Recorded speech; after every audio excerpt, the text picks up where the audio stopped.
Nakon nedavne proslave Dana Župe i Dana gradske četvrti Sjever i umirovljenici podružnice Sjever imaju razlog za slavlje. Danas je bila skupština izvještajna naše podružnice.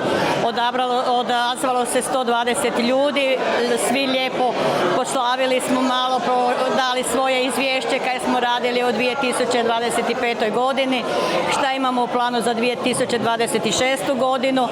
Ljudi su zadovoljni, evo ga, mi smo dobro radili, cijeli odbor je dobro radio i samo neko tako bude dalje i sloga kak je do sada i bit će sve u redu.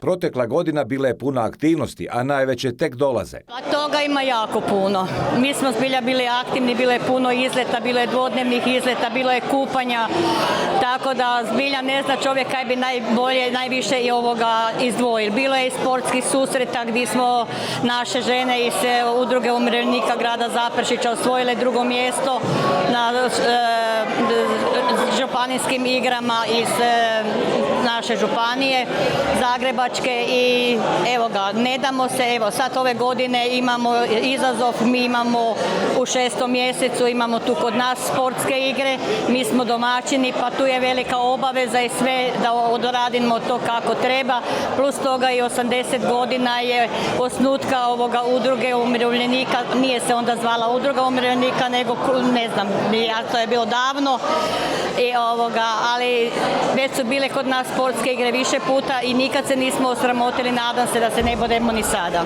Zaprešćani sve kvalitetnije žive, a isto tako i umirovljenici. Mi manje trebamo, evo ga, s onim malim mi znamo nešto napraviti.